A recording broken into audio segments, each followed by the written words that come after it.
ಇಡೀ ರಾಜ್ಯಾದ್ಯಂತ ವಫ್ ಭೂ ಕಬಳಿಕೆ ವಿಚಾರವಾಗಿ ದೊಡ್ಡ ಹೋರಾಟನೇ ಸೃಷ್ಟಿಯಾಗಿದೆ. ಇಡೀ ರಾಜ್ಯಾದ್ಯಂತ ಇವತ್ತು ರೈತರು ಕೂಡ ಕಂಗಾಲಾಗಿದ್ದಾರೆ. ಇವತ್ತು ಹೇಗಾಗಿದೆ ಅಂತ ಹೇಳಿದರೆ, ಬೆಳಗ್ಗೆ ಎದ್ದು ನೋಡಿದರೆ ಅವರ ಪಹಣಿನಲ್ಲಿ ಅವರಪ್ಪನ ಬದಲು ವಫ್ ಆಸ್ತಿ ಅಂತ ಹೇಳ್ಬಿಟ್ಟು ಬಂದಿರುತ್ತೋ ಅಂತ ಯೋಚನೆ ಮಾಡುವಂಥ ಒಂದು ಪರಿಸ್ಥಿತಿ ಬಂದೋಗಿದೆ.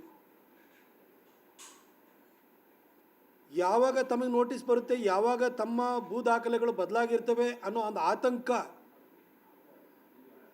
ರೈತರಿಗೂ ಕಾಡ್ತಾ ಇದೆ, ಸಣ್ಣ ಪುಟ್ಟ ಜಮೀನು ಇಟ್ಕೊಂಡಿರೋರಿಗೂ ಕಾಡ್ತಾ ಇದೆ, ಮಠ ಮಂದಿರಗಳಿಗೂ ಕಾಡ್ತಾ ಇದ್ದಾವೆ. ಈ ಮಠನೇ ನೂರಾರು ವರ್ಷದಿಂದ ಪೂಜೆ ಪುನಸ್ಕಾರ ಅಕ್ಷರ ಅನ್ನದಾಸೋಹ ಮಾಡ್ಕೊಂಡು ಬರ್ತಿರೋಂಥ ಮಠಗಳು ಕೂಡ ಏಕಾಏಕಿ ರಾತ್ರೋರಾತ್ರಿ ಅದು ವಫ್ ಆಸ್ತಿಗಳಾಗಿ ಬದಲಾವಣೆ ಆಗ್ತಾ ಇದ್ದಾವೆ. ಇವತ್ತು ಸಿದ್ದರಾಮಯ್ಯನವರ ಆಡಳಿತದಲ್ಲಿ ಈ ರೀತಿ ಬದಲಾವಣೆಗಳು ಆಗ್ತಾ ಇರೋದ್ರ ಬಗ್ಗೆ ಯಾರಿಗೂ ಆಶ್ಚರ್ಯನೂ ಕೂಡ ಇಲ್ಲ. ಆದರೆ ಈ ಸಾರಿ ಮಾತ್ರ ಜನ ಎಚ್ಚೆತ್ಕೊಂಡಿದ್ದಾರೆ, ಜನ ರೊಚ್ಚಿಗೆದ್ದಿದ್ದಾರೆ, ಜನ ಬೀದಿಗಿಳಿತಾ ಇದ್ದಾರೆ. ಅದೇನು ಅಂತ ಗೊತ್ತಿಲ್ಲ.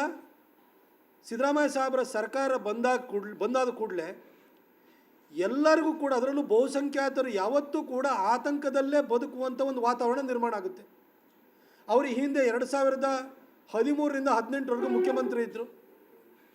2015ರಲ್ಲಿ PFI, KFD, SDPIನ ಸುಮಾರು 1600 ಸಮಾಜಘಾತುಕ ಶಕ್ತಿಗಳ ವಿರುದ್ಧ ಇದ್ದಂಥ 175 ಕ್ರಿಮಿನಲ್ ಪ್ರಕರಣಗಳನ್ನು ವಾಪಸ್ ತೆಗೆದುಕೊಳ್ಳುವ ಮುಖಾಂತರವಾಗಿ ಸರಣಿ ಹತ್ಯೆಗಳಿಗೆ, ಹಿಂದೂ ಕಾರ್ಯಕರ್ತರ ದುರ್ಮರಣಕ್ಕೆ ಸಿದ್ದರಾಮಯ್ಯ ಸಾಹೇಬರು ಕಾರಣರಾಗಿದ್ದರು.